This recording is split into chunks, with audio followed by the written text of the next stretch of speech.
directamente ligado con cómo voy a dosificar y ligado a los controles que yo tengo de la calidad del hormigón que voy a elaborar, ¿sí? Bueno, vamos a arrancar con lo que es la dosificación. El video.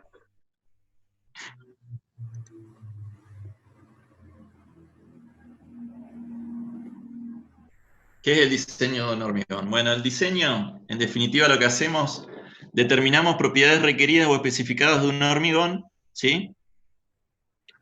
Al diseñar estamos determinando las propiedades que vamos a querer que tenga ese hormigón, ¿sí? En función de un determinado uso, la geometría de lo que voy a hormigonar.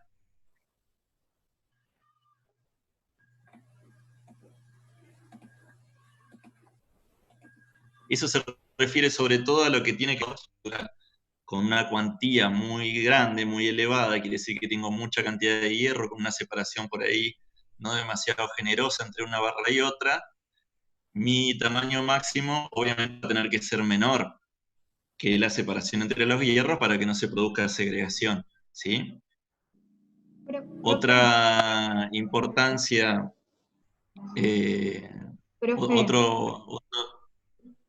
hola, sí, profe, tengo una compañera me dijo que todavía no le dio permiso para entrar a la clase. decirle que entre, Sí, ahora es la que dejo. está esperando que le des no sé, que le aprobes entrar No, al sí, ya sé, ya curso. sé. No sé por qué me pide eso ahora, antes no lo pedía, pero bueno, sí, ahí está, 4 más. No sé por qué pasa eso. En la próxima reunión me voy a fijar bien antes de hacerlo, por qué está pidiendo eso.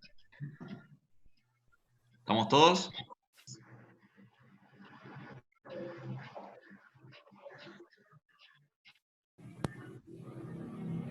Parece que falta alguien.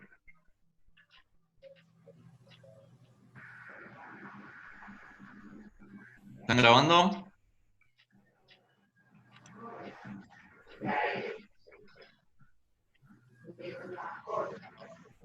¿Están grabando?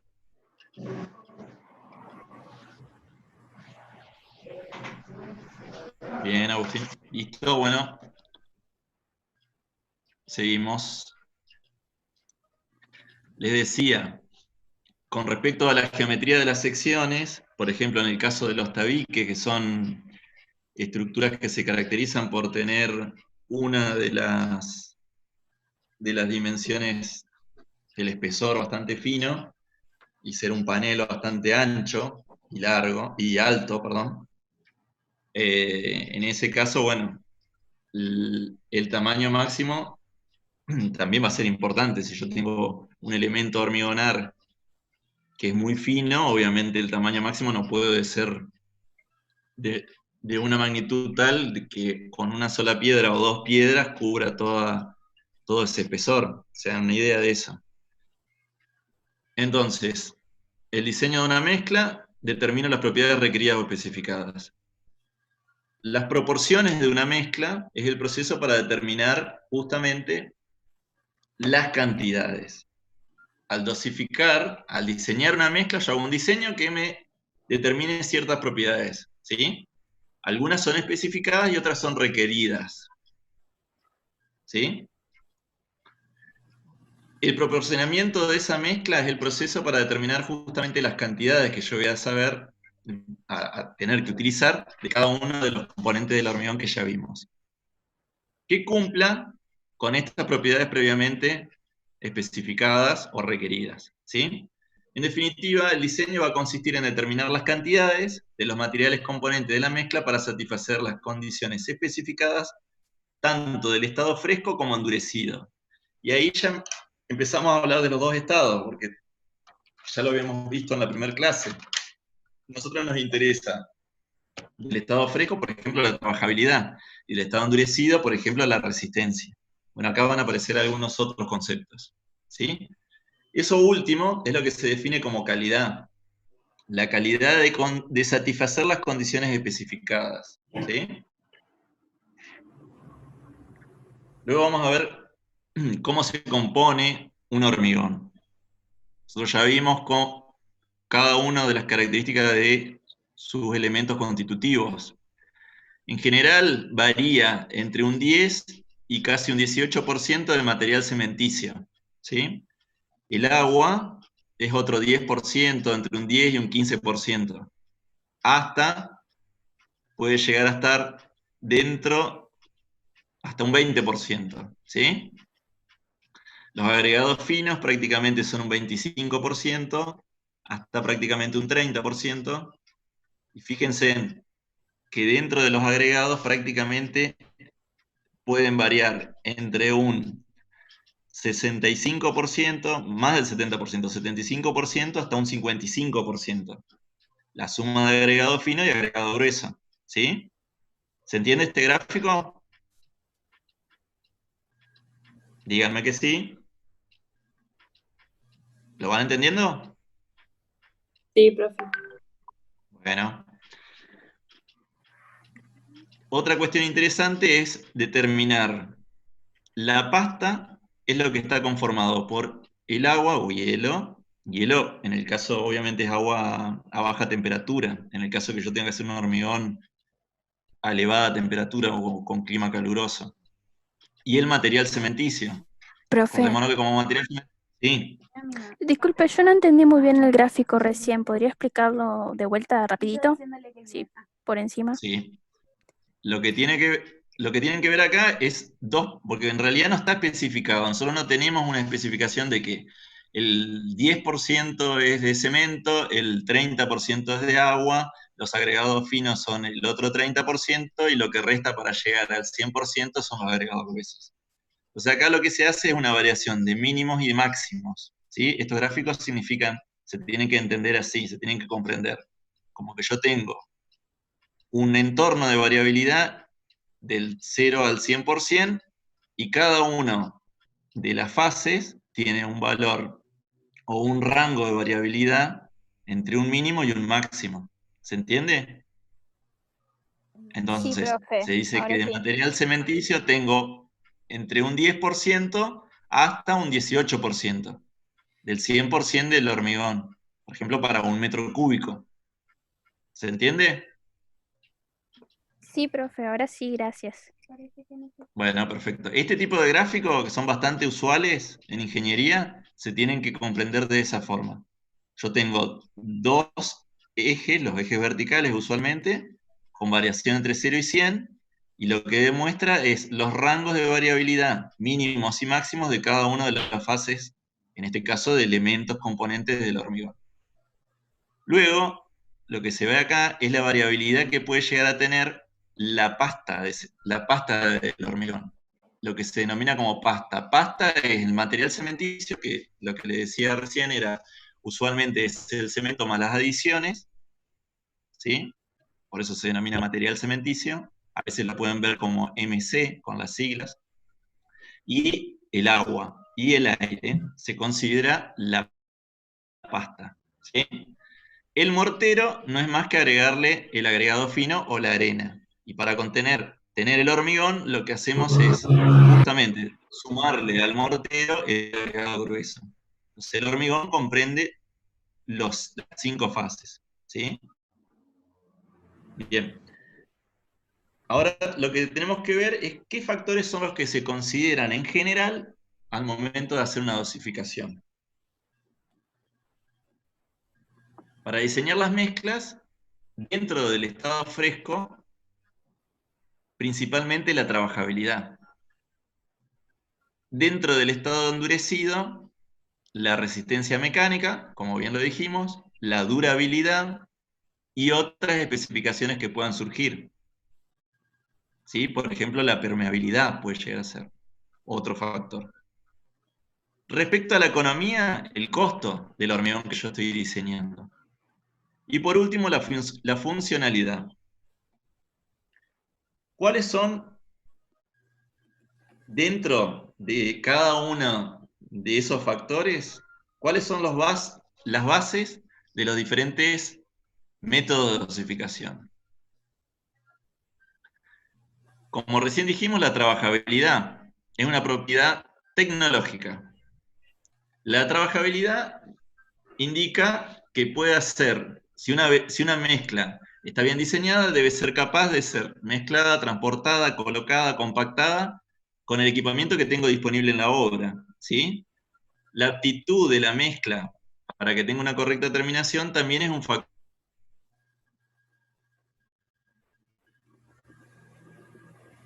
a tener en cuenta. Los de exudación y de segregación. La exudación se produce cuando me sobra agua en la parte superior, por ejemplo, de una losa. Y la segregación se produce cuando, por ejemplo, se separa lo que es el agregado grueso del mortero, ¿sí? Son dos patologías conocidas. Entonces yo tengo que hacer una mezcla que en estado fresco se comporte de modo tal que pueda ser mezclada, transportada, colocada y compactada con el equipamiento sin producirse ni exudación ni segregación. En definitiva, lo que estamos verificando... ¿Qué preguntaron?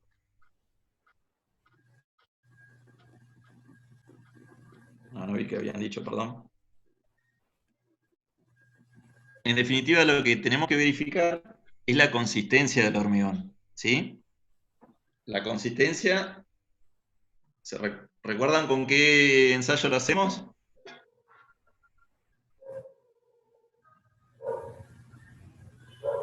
Se escucha un perro ladrar. Bien, con el cono de Abrams. Bueno, acá estaba, ¿no? Pero bueno, la consistencia lo que nos permite es conocer la medida de la fluidez, ¿sí? El ensayo más conocido es el del cono de Abrams. A mayor asentamiento, mayor fluidez y menor consistencia de la mezcla. El hormigón siempre tiene que suministrarse de modo tal que me permita, con la menor cantidad de agua, la correcta colocación. Después vamos a ver a qué se debe esta característica, ¿sí?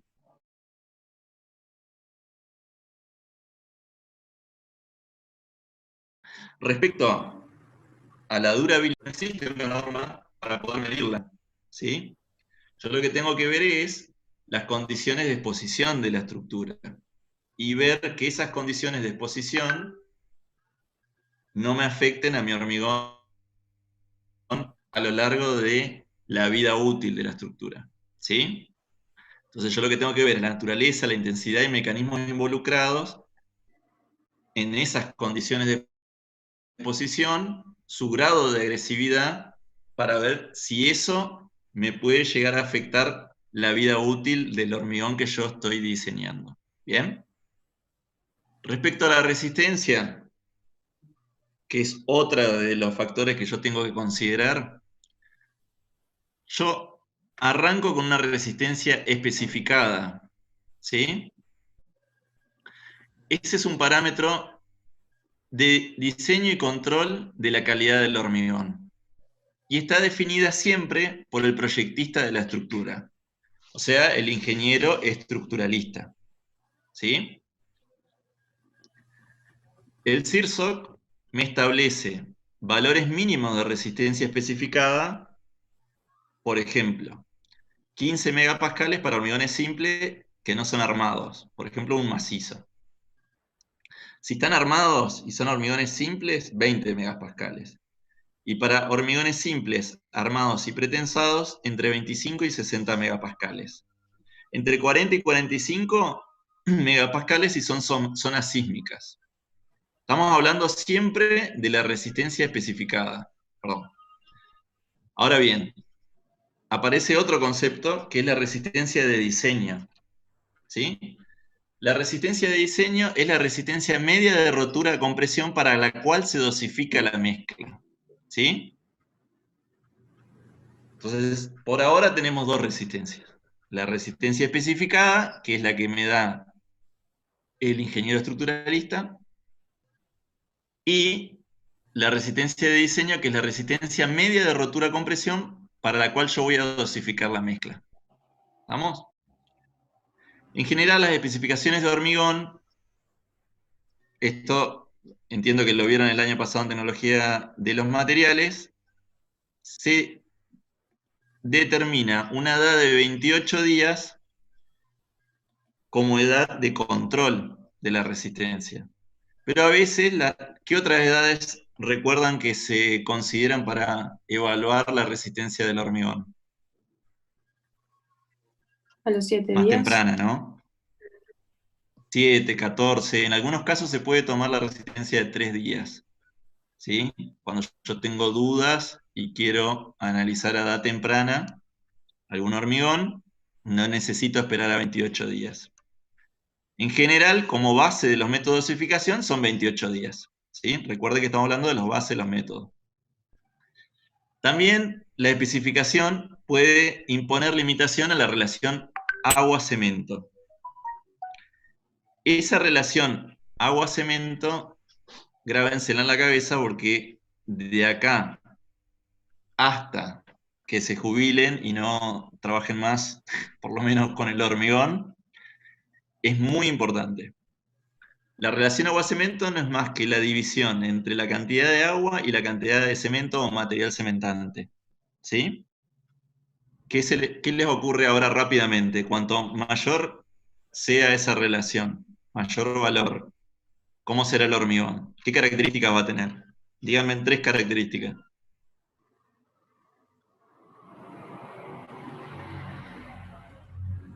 Y va a ser... Más fluido, bien. ¿Qué más? Menos resistencia, muy bien. ¿Qué otra cosa? Más trabajable, pero ¿qué puede llegar a pasar? También se me puede llegar a producir la segregación, ¿sí? Por ejemplo, hago una pausa en la explicación. Ayer mismo, en la obra en la cual estoy trabajando, el hormigón estaba tremendamente seco y el mixero no hizo otra cosa más que abrir el grifo de agua, modificando totalmente la mezcla original. En ese caso tendría que haber usado fluidificante, con lo cual la relación se fue a las nubes, ¿sí? Por eso es importante, con mucha atención, la relación agua-cemento, si bien tiene que ver con la consistencia y con la trabajabilidad, no se tiene que variar una vez que sale el mixer, ¿sí? Ya con toda el agua colocada. Luego, la única posibilidad de variar la trabajabilidad en obra es a través de la incorporación de aditivos fluidificantes o superfluidificantes, pero nunca agregando más agua. Si no, todo lo otro se tira a la basura, ¿sí? Y aparecen un montón de patologías. Sigo. Está bien, están orientados, digamos, con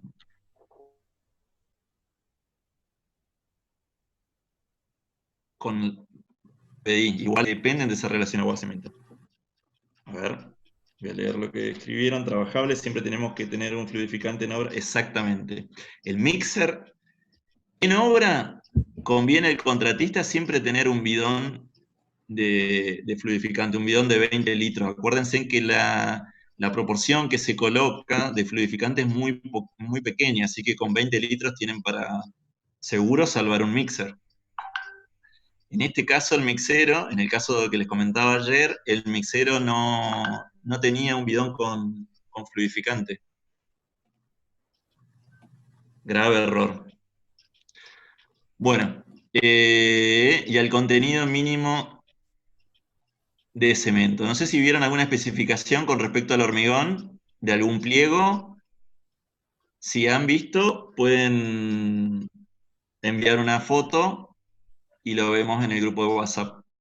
Yo voy a tratar de pasarle algunos pliegos de obras de ingeniería sanitaria, justamente para que vean cómo está limitado eso. Se limita la relación agua-cemento o bien el contenido unitario de cemento, unitario mínimo de cemento. Siempre es importante, como dice acá, asegurar la compatibilidad de las dos cosas, el contenido unitario de cemento y la relación agua-cemento, ¿sí? Eso me asegura, en gran medida, por lo menos analíticamente, que las propiedades se van a mantener, las propiedades efectivas realmente van a conseguirse, ¿sí? Se van a obtener.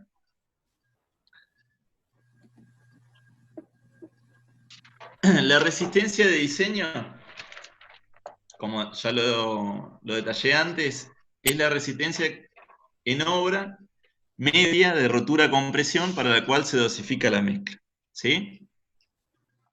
Es muy importante esto.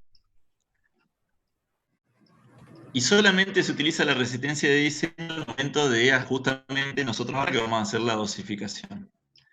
La resistencia media de las probetas con la mezcla en los ensayos de prueba debe ser igual o mayor que la resistencia de diseño calculada de acuerdo al modo de control elegido. Vamos a ver que existen dos modos de control, ¿sí? Hay un grado o un modo de control más riguroso y otro menos riguroso, ¿sí? La desviación estándar, ¿se acuerdan de esto? ¿Cómo se denomina? ¿Cómo se denomina esta gráfica de estadística? Campana de Gauss. La campana de Gauss. ¿Y se acuerdan qué sería lo que yo tengo acá? Si esta es una curva ascendente más vertical, ¿qué significa? Que la desviación estándar va a ser mayor o menor que una más extendida, más aplanada. ¿Cuál tiene mayor desviación estándar? La azul. ¿La azul tiene más desviación? La roja que está más aplanada. Menor. No, la azul tiene menor, la roja tiene mayor. Acuérdense que en este caso la desviación es menor, porque yo tengo mayor cantidad de resultados en un área menor de la curva. ¿Sí? Recuerden el concepto en esta parte de la materia y sobre todo cuando veamos la parte de control de calidad, es muy importante los conceptos de probabilidad y estadística, sobre todo lo que es interpretación de gráficos. ¿Bien? Interpretación de desviación estándar, de media, la media especificada, ¿sí? Todo eso lo vamos a ver. Entonces, si yo tengo un control más riguroso, seguramente, seguro que va a ser así, mis resistencias van a rondar todas cercanas a mi valor medio. Con lo cual, mi desviación estándar de muestras va a ser menor. En cambio, si yo tengo un grado pobre de control, seguramente voy a tener resultados de resistencia a compresión de mis probetas mucho más dispersas, ¿sí? Con mayor desviación. ¿Se entiende? ¿Se entendió? Respóndanme.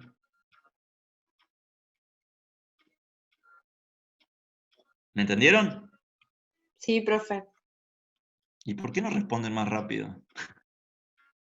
Traten de responderme enseguida. ¿Alguien tiene alguna duda?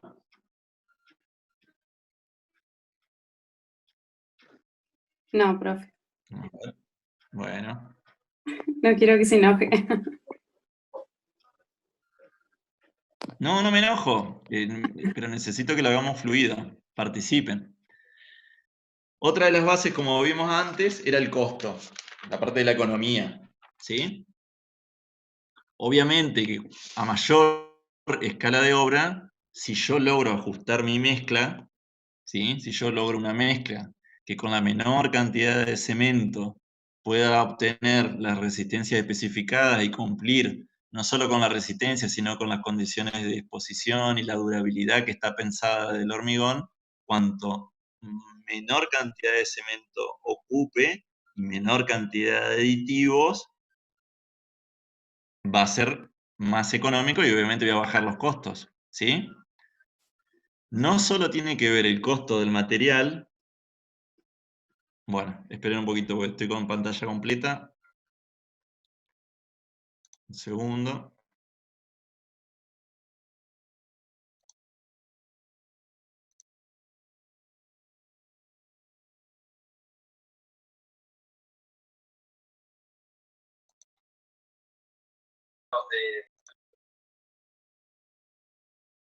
¿Sí?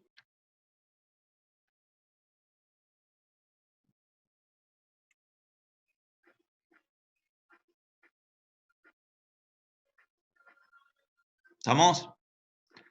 Les decía que el costo del hormigón no solo está constituido por el costo de los materiales, sino también tengo que ver la mano de obra y el equipamiento. Entonces fíjense en que no solo tengo que tener en cuenta el tema del material, ya ahora estoy haciendo, imagínense de que estoy en una obra de magnitud importante. Entonces tengo que ver, bueno, ¿cuánta gente voy a necesitar para colocar el hormigón? ¿La voy a colocar con carretilla o voy a colocar una bomba? Si lo hago con carretilla, ¿cuántas carretillas voy a necesitar y cuánta gente para llevar esa carretilla? Si lo hago con una bomba, ¿cuánta gente voy a usar? Pero ¿cuánto me sale la bomba? Si yo uso bomba, tengo que usar fluidificante. Entonces tengo que ver el costo del fluidificante y la variación en la dosificación. Si yo uso, en vez de usar una bomba, por ejemplo, para pisos de Natura, utilizo un balde polaco como el que les mostré en la foto, en ese caso, ¿qué rendimiento tiene si yo tiro con una bomba, así tiro con el tacho polaco, que además voy a necesitar una grúa? Entonces voy a tener que pagar al gruista más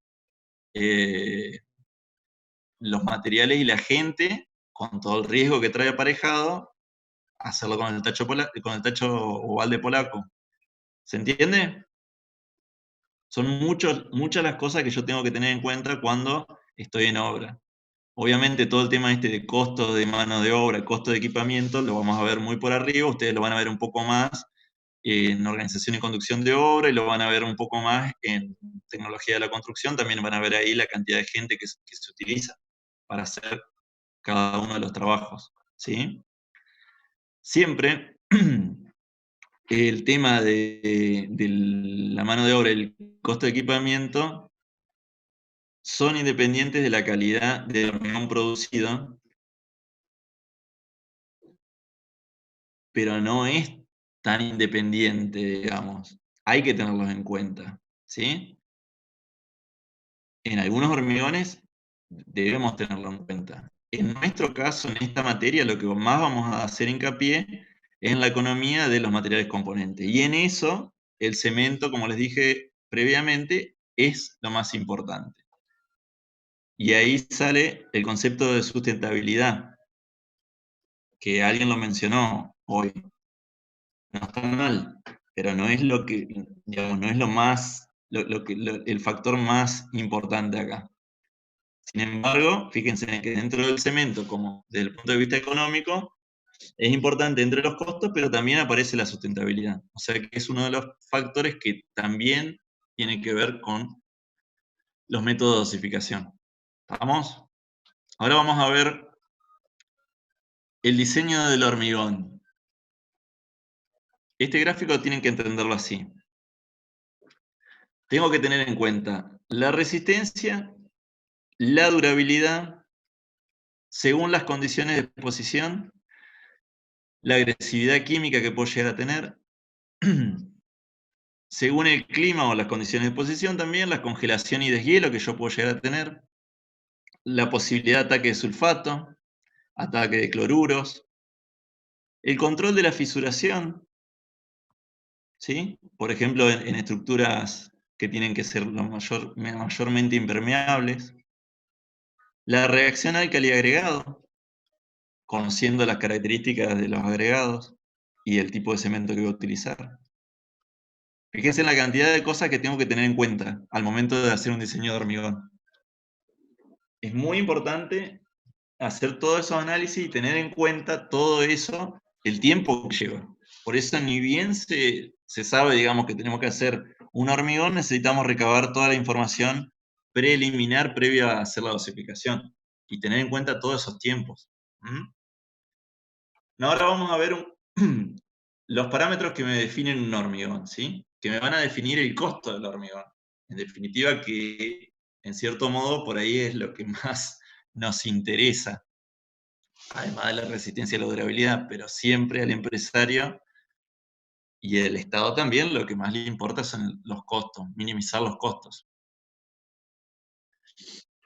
Fíjense, por un lado vemos la aptitud funcional, la parte superior del cuadro.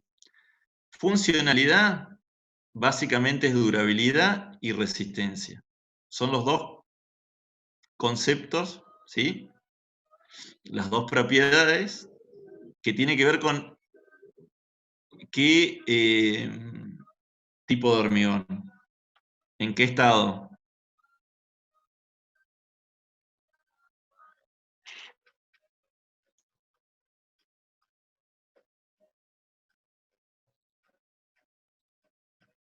¿Me van siguiendo?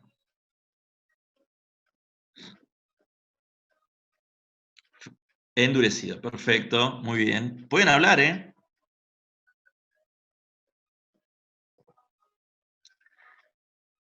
Entonces, la aptitud funcional que tiene que ver con el estado del hormigón endurecido está directamente ligada a lo que es la relación agua-material cementante, las adiciones, en el caso de la durabilidad, ¿sí? Recuerdan las adiciones puzolánicas, sobre todo, influyen mucho en la durabilidad, y desde ya los aditivos, ¿sí? Porque en definitiva, si yo uso un fluidificante también puedo, o plastificante, puedo bajar la relación agua-cemento que me asegura resistencia y durabilidad, ¿sí? O por ejemplo, en el caso de las hormigonadas en clima frío, con un incorporador de aire me aseguro de que no le va a afectar los periodos de congelación y deshielo, ¿sí? Me va a dar durabilidad. Voy a cortar los capilares, durabilidad. Por otro lado, aptitudes de colocación, que van a tener que ver con las dimensiones de la estructura y el tipo de colocación. El tamaño del agregado es clave acá, ¿sí? El tamaño del agregado, recuerden que no solo tiene que ver con la característica de la estructura o del elemento estructural que voy a hormigonar, sino también el tamaño del agregado tiene que ver con que si uso o no uso una bomba para colocarlo. Las bombas establecen valores máximos de tamaño máximo, justamente, ya lo establecen, no pueden tener como máximo un cierto valor de tamaño, ¿sí? En función del diámetro de la cañería. Y obviamente, según el tipo de colocación y las dimensiones, también va a estar la trabajabilidad, la fluidez con la cual yo lo voy a colocar. Por ejemplo, en el caso de hormigones de pavimento, suelen tener una fluidez bastante seca. Se utilizan para darle la terminación reglas vibratorias. En cambio, si yo tengo que utilizar, por ejemplo, un hormigón bombeable, le tengo que dar una fluidez importante para que, digamos, se traslade, se transporte y fluya dentro de la cañería. Ese gráfico está bastante claro y me interesa que lo entiendan bien. Entonces, cuando uno tiene que dosificar, bueno, y todo esto, obviamente, esos parámetros me van a definir el costo, ¿sí? Dentro del proceso de dosificación, como bien lo vimos, o lo dijeron ustedes, tengo que conocer el medio, conocer la resistencia, a la cual tengo que hacer que mi hormigón alcance. Parto con una resistencia especificada, ya vamos a ver, la característica que tiene la estructura, la forma de colocación y transporte, y la característica de los materiales que lo componen. El proceso es el proyecto de la mezcla. Y a lo último de mi proceso de dosificación, lo que voy a tener es la composición de la mezcla para 1 metro cúbico de hormigón. Yo siempre hago la dosificación para 1 metro cúbico de hormigón. Después lo que tengo que hacer es multiplicarlo por el volumen de los elementos que voy a dosificar para saber en el día qué cantidad tengo qué cantidad de material de cada uno de los elementos, de los materiales, tengo que colocar para colar el elemento que pienso hormigonar.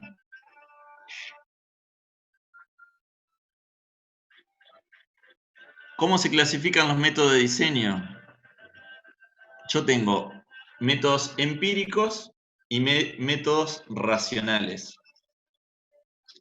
Ambos, sí o sí, en escala de laboratorio, debo efectuar la verificación de un pastón, ¿sí? Desde ya tengo que, ese pastón incluye, obviamente, moldear probetas para hacer ensayos de compresión a la edad de diseño. Recuerden que la edad de diseño generalmente es 28 días. ¿Sí? Los ajustes a la dosificación lo tengo que ir haciendo dependiendo de la escala de la obra. ¿Qué les parece que significa eso? Si es una obra chica, ¿voy a hacer un ajuste en la dosificación? ¿Vale la pena hacer un ajuste en la dosificación que yo ya la tengo probada? No. Y no. En cambio, si es una obra bastante grande, de más de 1000 metros cúbicos de hormigón, y bueno, ahí sí, porque ahí se justifica los costos de hacer una variación de la dosificación, ¿sí? Si no, no hago ajuste. Directamente sigo con la misma dosificación. ¿En qué casos se le ocurre a ustedes que puedo llegar a hacer un ajuste en la dosificación? ¿Bajo qué parámetros? En el chat, profe, dice en obra en altura. Una obra bien. Está bien, pero ¿qué factores? ¿Qué factores le indican a ustedes, digo, decir, bueno, podría cambiar la dosificación? Y la cantidad de hormigón que vas a utilizar, que vas a necesitar, digamos. No, bueno.